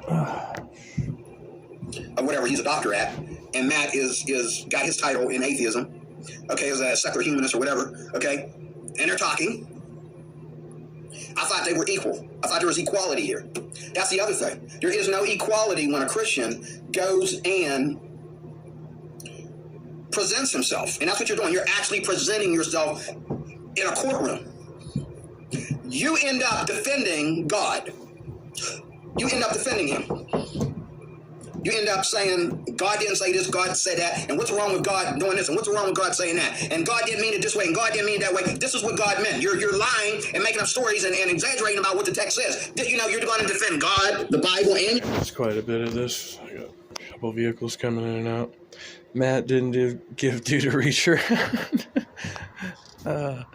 Is this guy, what's the word, butthurt? Yeah, apparently. yourself and any evidence that you have to defend each one. And Matt will play games with you and say, well, wait a minute, you're trying to do 4 things at one time. Let's stick with this one. And by the time, and this was the other thing, it's all a game for Matt. Now, Matt been doing it so long, he doesn't even really want to get into it anymore. He's just his career. He just wants to retire. He will run games on you. Now, I'm going to use Matt as my main subject. Okay, Aaron Raw is not conscious about getting up there sounding stupid, because like I watched this last video with Aaron Raw the other day. Aaron Raw was arguing with a Muslim, and Aaron Raw didn't have nothing. When Aaron Raw got up there to speak, when it was his turn to speak, he didn't say nothing to that Muslim. He said, well, I'm going to stick to my notes. Now, I got to give a shout out to Aaron Raw for that. Because Aaron Raw didn't pretend to know more than what he knows about the person across from him. He says, well, this is what I understand about Islam, and this is what's going on. Now, I will admit, Aaron Raw has a habit of taking the conversation other places. Matt does that too. He just don't allow you to do it. It's okay for them to do it. They just don't want you doing it. Okay, but he'll take like, for example, if I'm a Christian, what are you talking to me about Islam for? What Islamics do wrong? Don't talk to me about what Islamics do wrong. I'm not Islam. I'm Christian. So why are you bringing that up? I don't want to hear about Islamics hiding babies under mountains or whatever. I don't want to hear that crap. I don't want to hear about how a Muslim beats his son or beats his wife. You know what I'm saying? I'm a Christian. I don't beat my wife. I don't beat my son. Not like you're doing anyway. The Bible gives you permission to beat your wife as well. I think that's the point, right?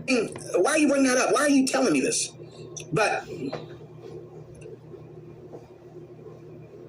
they will do that, and they will constantly. One of the things I see that Matt does is he'll say the conversation in a way when he feels like he's losing the debate. He'll say the conversation in a certain way so that you run out of time and you can't say. Christians have rules to beat their slaves. Yeah. Own people and beat them, just as long as they don't die within a certain period of time, a few days or something. Whatever you want to say. It's kind of like you being in an MMA fight. And they can take the slaves, I think, from, I don't know, there's like certain rules, but basically like you can't, it's like not just,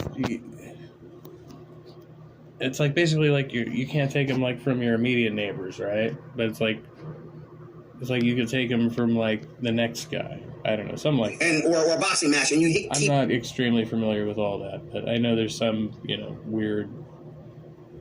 Hitting the guy with good jabs. You keep hitting the guy with good jabs, and then what's the guy do? He keeps grabbing on you, and you keep pushing him away, but he keeps grabbing on you. Because why? If he can't hit you, he can tire you out by grabbing on you. And that way, you don't win so many rounds, and now they need to make an unanimous decision on who won, or he doesn't get beat up as bad because you keep grabbing on him and huddling him. Or you keep grabbing on him and huddling him until you get the right hit in there. And then by the time... is this like a Mike Tyson fight now? He's like... By the time you get the right hit in there, then boom, the thing time's out. You done your rounds, your round counter is done. And boom, you win by unanimous decision. Or at least when you lost, it didn't really look like you lost. Because he wasn't able to knock you out because he was so tired out. By you keep hugging him and then sneaking one in while you're huddling with him on. So the dude who just beat the shit out of you is Matt Dillahunty in this analogy? And stuff like that. And I've seen even, what's his name? Mike Tyson do that. If he was losing a fight and he started huddling. I knew that's where he was going. Same thing with Floyd Mayweather. He just, they huddle on you. And don't get me wrong. You're taught to do that at the last resort. Especially if you don't want to get knocked out before you get enough hits in, And this is what Matt does. One of his strategies after doing this so long is when he debates with people, when he feels like, now to the audience, Matt never loses. To the audience, an atheist never loses a debate. An atheist can get up there and say one thing at the beginning. He could have his opening statement, and then when it's your turn to talk, he could say... Yeah, and so more to the point, like in the debate sphere, when you think about it, like you have a few different types of people who are going to really attentively... who are going to be watching these debates, like on a regular basis and stuff like that. So once again, you have theists, in this case, who are persuaded for one side of this argument, and atheists who are persuaded towards another side of the argument. And you have people who are somewhere in the middle. They're more agnostic, undecided, etc., right? And so the theist school, like, some significant percentage of them and some percentage to the atheist school are going to be people who are themselves interested in hosting or participating somehow in this formal debate sphere, right? So they are preparing themselves to be, in a way, they're establishing their own argumentation, right? By way of witnessing these back and forths, they can then incorporate these ideas into their philosophy and their arguments, which they're going to, then possibly use later.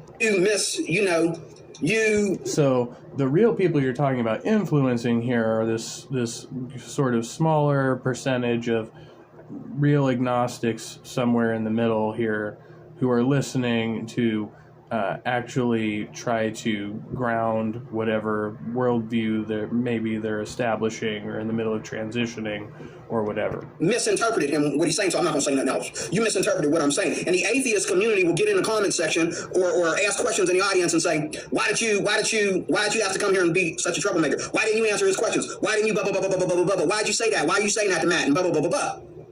An atheist never wins a debate with a Christian or a religious person. He might win it. He might lose.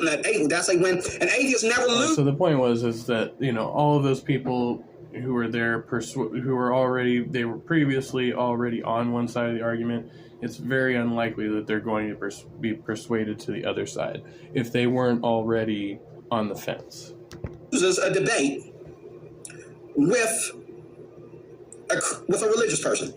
He may lose a debate with another atheist. If it goes atheist against atheist, he might lose a debate. Or they might criticize him on how he won the debate. But I don't care what an atheist does. He automatically wins because he is an atheist. And they are so arrogant to think that they are so better than us, that we're just trash. And now their favorite word is asinine. How many times have I heard that within the last 5 days or less? Last 3 days, I've heard it 100 times. The word asinine. Everything is asinine about us. And now we're just flat out liars. We went from being exaggerators to flat out liars now. Years ago, Matt kept saying we were exaggerating. So he generalizes this. So the fact that sometimes Matt will throw some ad hom in there, especially depending on who his opponent is and what his opinion of them is and their argument, right? So he evidently called this person a liar or made some generalization, right? I don't know. Matt said a lot of shit over the years that I've heard, so it's possible. But him taking it personally, like he's calling us all liars. I find that funny. Like I don't take that shit personally. When Christians do it, like I find it really comical. Like this is what they do. All that shit. I kind of laugh it off. But he appears to be really offended. You're exaggerating the point. I don't think it's quite that way. Now he says, no, you're flat out lying. Now we're flat out lying. A Christian should never, ever debate publicly with an atheist.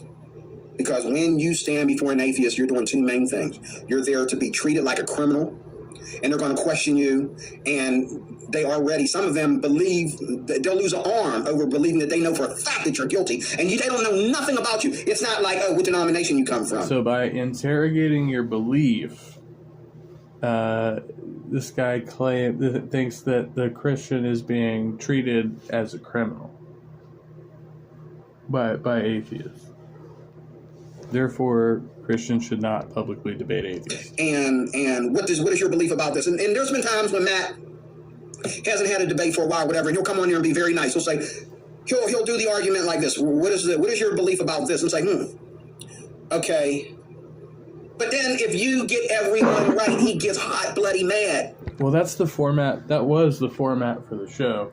And still is, as far as I know. They do pretty much the same thing on the line. They just phrase it slightly differently.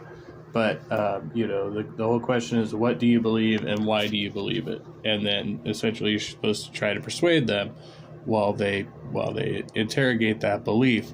and it's kind of bite-sized what the format is for that. I mean, that's what they do essentially. Tyson Bitoffer, what does God say about that? Yeah, it's morally neutral. He was going to lose. Christians should debate with atheists because they will lose. Here with, oh wait, no, I already read that one. Okay, yeah. And there's more. He says, wait. I want to go back to my last question because I feel you misrepresented me. They were doing so good, but because the Christian was able to answer all Matt's questions in a way that Matt did not expect, because he thought he would hang him by his questions, now he's misrepresenting Matt. Well, wait a minute, Matt, I didn't know he was here to represent you, baby. I thought I was here to represent Jesus Christ. You're here to represent atheists. I'm here to represent you. I keep misrepresenting you, Matt? Are you that arrogant and egotistical that I'm here to represent you? I'm the opponent. I'm here to represent you? No, and again, the point is that you're supposed to be able to, so if you're agreeing to a certain proposition, right, then you should be able to adequately represent what that proposition is. So if you're agreeing to a statement that your opponent just made, right, and then they say, can you repeat it back to me, and you can't, it's to make sure that you have an adequate understanding of what you are agreeing to, because you're proceeding based on those terms. Is the way it works. I didn't know I was here to represent Matt. You misrepresented me. You misrepresented something I say. Everybody knows I'm not this, I'm not. I've said this 100 times. I've been saying this for 25 years. I haven't known you for 25 years, Matt. And I wasn't around, or your friend, or did we know each other when you spent 25 years going to church? Why are you putting me in your animosity towards God? If you got animosity towards God or previous marriages or whatever, that's not my fault, Matt. I tell you this all the time. This is why I say the relationship with God to people that are on the outside is like you walked away. As the Bible says, you walked away from your first love. You walked away from your first love, and now your first. Now he does have a little bit of a point there, because I have seen Matt do that, and the same thing with Dark Talk. So the two of them do that. I've been doing this for blah blah blah. And it's just like, all right, bro, that's actually not supporting your arguments. Anytime they do that, but it's understandable. Like at that level, and yeah, he seems to be a lot more chill now. But I think Andrew broke him. Love is dating somebody else and falling. That whole Wilson debacle was something else. Love and marrying somebody else. I use that illustration all the time because it is 100% perfectly true and true to the point. People that get to know the Lord, the Bible talks about the seed falling on hard surfaces and on good soil. The seed that falls on good soil produces and keeps on producing. Okay? But all the others, within a certain frame of time, create a setback. And this is why you have so many backsliders in the church.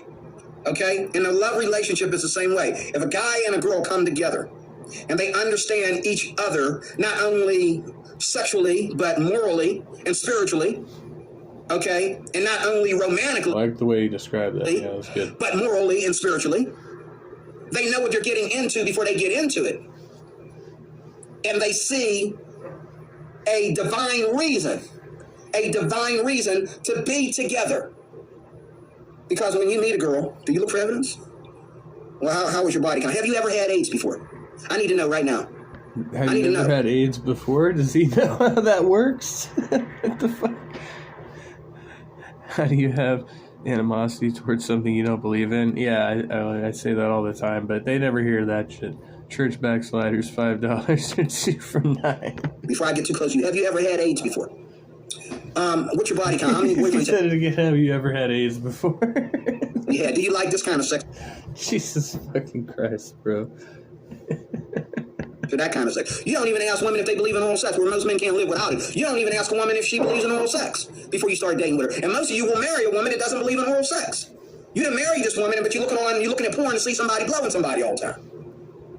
Because your wife ain't giving you oral sex, and she thinks it's mundane, she thinks it's nasty. Well, apparently, according to the Bible, oral sex is sodomy, and sodomy is an abomination, so you can't do that.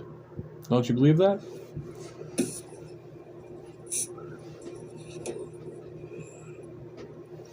Okay, the relationship between God and mankind, when it meets, when it really connects, when it falls on good ground, as the Bible says. This is all in the Bible, okay? when it produces, and it keeps on producing. Okay. Again, where did either one of y'all ask When you for evidence gingerly touch tips with the Creator of whether or not you could trust each other? See, the relationship with God is the same way as your relationship with your girl or your boy. Okay. What? It's the same way. You come in and it's all right here. It's right here. And it's right here in your eyes. It's in your eyes, your heart, your ears, and in your organs. Okay? You want this person. You don't ask how many men she's been with, whether she ever had AIDS or gonorrhea or anything. You don't ask, you're not worried about, especially us guys, we're not really worried about, what kind of relationship she had with her dad or with her mom, which you should. Okay? We're not really worried about how many kids she got. Now, that's one question we'll ask, how many kids you got. If we think this relationship is going to be more than just about sex, oh yeah, you're going to want to know how many kids you got, because eventually you're going to take care of her. You're going to be the man of her house pretty soon as a man. You're going He's talking about sex without marriage. Yeah, I don't know. to care about how many kids you got, because that's a big time effect on you. Just like when we go to church and we become Christians and we become members of the church, the first thing we're concerned about is church work. How far am I going to have to travel? What kind of church work am I doing? Is this going to affect my marriage? Is this going to mean that I got to deal with, what kind of comfort zone are you taking me out of, and what kind of comfort zone are you putting me into by, what I'm saying, having me out there doing Christian work? But the relationship between God and us, our relationships with each other's, is supposed to be symbolic of that, especially the relationship between a man and his wife is supposed to be in everything from the way they met and the way they were chased. Good morning, Daniel Berry Sports Highlights. Good to see you. That led to marriage. And that seed kept growing and growing and growing, so you're married for a long time, okay? That's supposed to be symbolic. This is why we don't practice divorce. This is why we're not unequally yoked, because that marriage is supposed to represent your relationship with God, okay? But should Christians be apart debating with atheists? Should they waste time with that? And I say no, because every time you debate with an atheist, your authority in Christ is disrespected. And it's your authority in Christ that they want to sift you of. Because they know that when you are in Christ, you are in authority. You are an authority figure in your community, whether you get treated that way or not. You are in authority. You're in authority position, okay? And they want to take that away from you. They want to break you down and show you that you're less of a man, you're less of a woman, because you decide to be like a Christian instead of be like them. And this is the biggest thing that bothers me about atheists. Atheists aren't going to non-atheists and having debates. They're not asking the non-atheists to come in and explain why he's not an atheist. They don't care if you're not an atheist as long as you fornicate the way they do, you commit adultery the way they do. What the fuck is he talking about? He's just...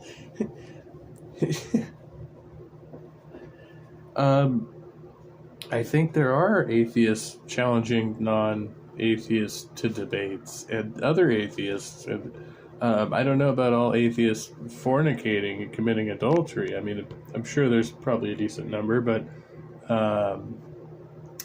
yeah, respect my authority. Smoke and drink and go crazy and go wild and rebel and everything else. Atheists gone wild. The way they do, they don't.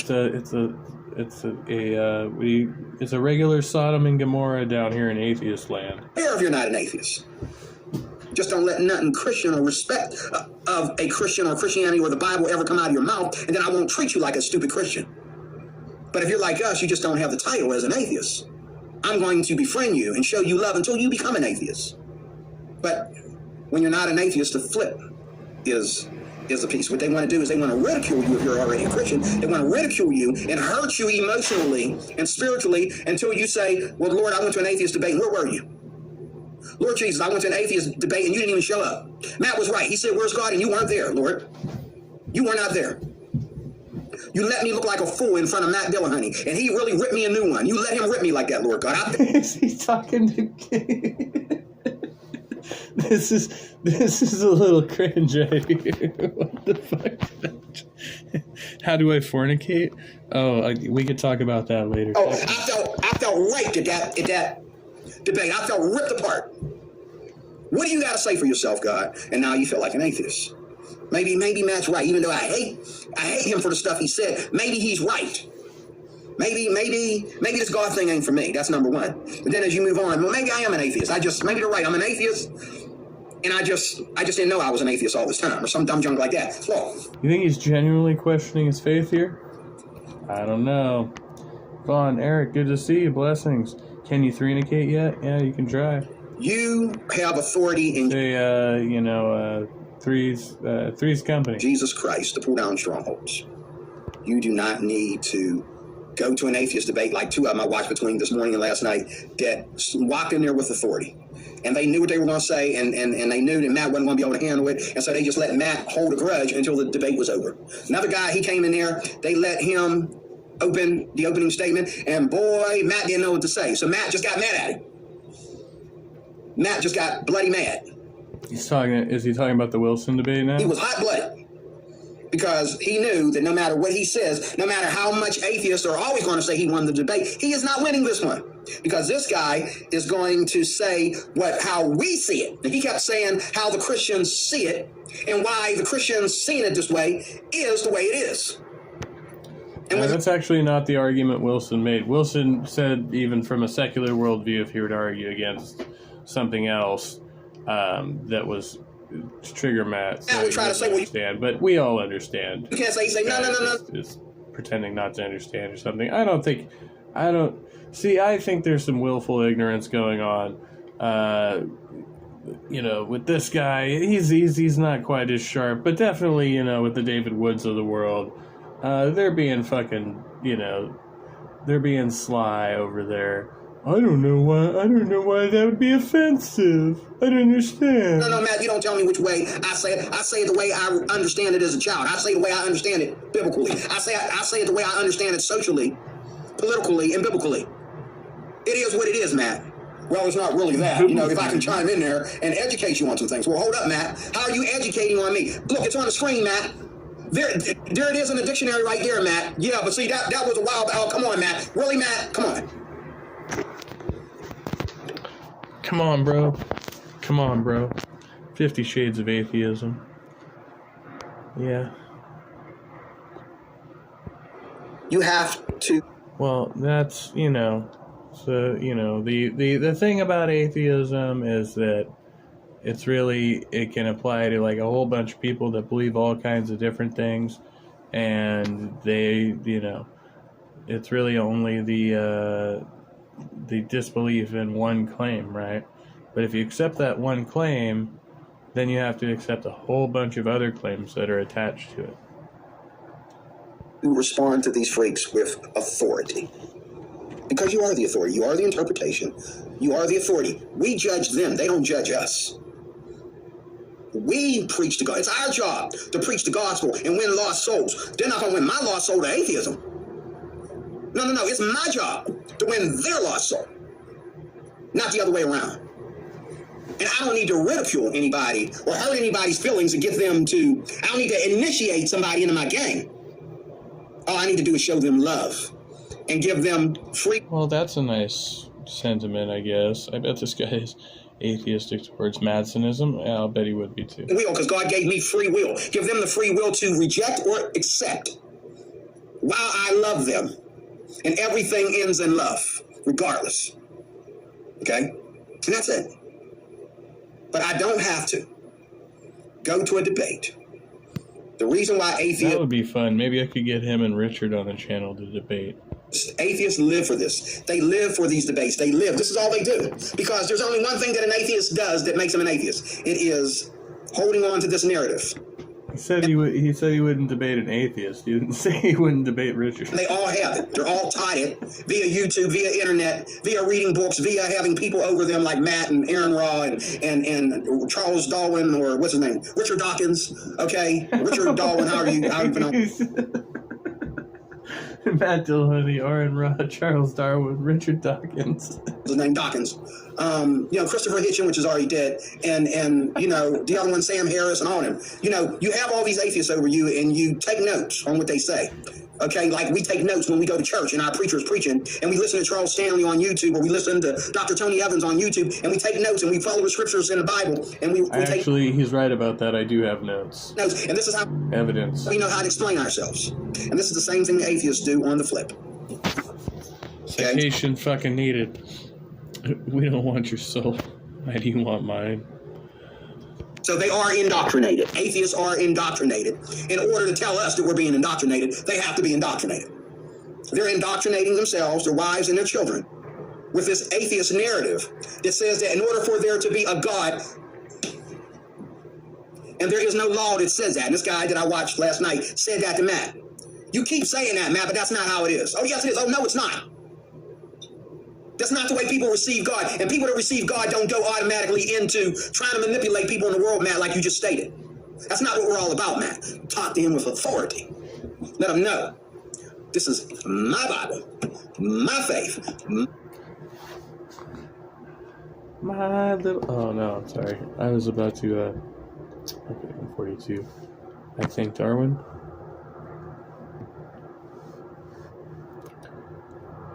My God, my Jesus, my Holy Spirit, my understanding of the Word of God. I don't need you, and one thing you ain't gonna do is tell me what I cannot say and how I cannot interpret. When there's this Bible to help me interpret, there's a dictionary to help me interpret things. And everything else I learn on a secular level, within the limits of a Christian level, I have learned what I need to learn to Everything I need is right here. My Bible and my dictionary. defend myself. But you're not going to make me lose this debate by telling me that I can't say certain things and I can't explain certain things a certain way, and I can't call it what I understood all my life that that's called. You want to change it? You can't force other people to accept your terms. You just that's not the way this works. Definitions. If we accepted your fucking terms and your definitions and your interpretations, then there'd be no conflict. Your little one of the guys had his he called Matt Dillahunty. Oh, I wish I could remember what he called him.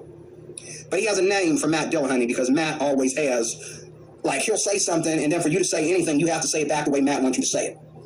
If you don't say it the way Matt wants you to say it, Matt teaches you how to debate against him. If you don't debate the way Matt wants you to debate, Matt gets confused, and he tells you that you have to say this way or you have to say that way. No, you don't. As long as I'm speaking English, let the debate, then answer my question, Matt. I'm speaking English. You know what I mean. How we're all living in the same vernacular. Answer my question. But no, Matt wants you to say a certain way. Because why? It's just like when you're in a courtroom. The judge, or no, not the judge, it's the attorneys and the prosecutors. They keep saying, whoa, answer my question. And then you answer the question. And you're not allowed to say, well, hold on. What do you mean? All right, I'll repeat the question.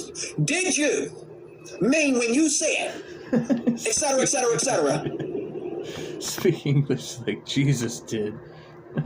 Okay, and you say, well, this is what I meant. And they said, so that means, did you, et cetera, et cetera, et cetera? No, that's not what that means. That's not what I'm saying. And then they start looking at the audience. Am I speaking? Is there something wrong with what I'm saying? I can't remember who I saw, but somebody was making that argument. I thought it was too ridiculous to even... Was it Shanny? Yeah, it might have been... No, I don't think it was Shanny. It was somebody else, but equally ridiculous. But somewhere else was making an argument about like how King James, they were like one of those King James only people, and they were like, we need to read the Bible in the original Old English like it was written in. Can you please answer the question, sir? Like, is she fucking for real? Well, I don't understand it the way you're asking it. Okay, they want you to answer the questions a certain way so they can hang you and prosecute you and accuse you. Okay? Because if I say that I've never slapped Hey, William, good to see you. my wife, but I say that, yes, I'll put my hands on my wife. She's my wife. We're not touchy. She put her hands on me, too. Yeah, but did you slap your wife? No, there's a difference between me putting my hands on my wife. I put my hands on my wife when we're having sex. How much information you need to know, lady? I put my hands on my wife when we're having sex, but did you... What is this, a police interrogation? See? And that's what they do. Okay? That's what they do. And they try to twist you and make you say things that you're not trying to say so that they can prosecute you. And that's what goes on at an atheist debate. They know we are the interpretation. They know we are the authority in Christ Jesus. They know that we don't need to go outside this Bible. We don't need to go outside the miracles. We don't need to go outside of prayer and giving God the credit for everything. We don't need to go outside this box. but they demand that we go outside the box for them. Not that we need to. They need us to. They. Well, you need to in order to convince an atheist. I mean, that's... What other reason would there be to talk to an atheist at all? We need to argue with us and prove to, and make us feel a certain way about God and for us to feel humiliated and not for them. Because they got nothing. If you feel humiliated, that's an issue between you and your God, bro. Absolutely nothing. The only way atheist means anything is at this debate. Once this debate is over, you are no longer an atheist. You're just a non-believer like everybody else. Because you're going to go home, you're going to water your plants, just like I water my plants. You're going to go home and play with your snakes, just like Matt Dillahunty plays with his snakes. You're going to go home and love your wife, just like Matt Dillahunty loves his wife. You're going to go home and there ain't no slaves in your basement, just like there ain't no slaves in Matt Dillahunty's basement. Well, at least he didn't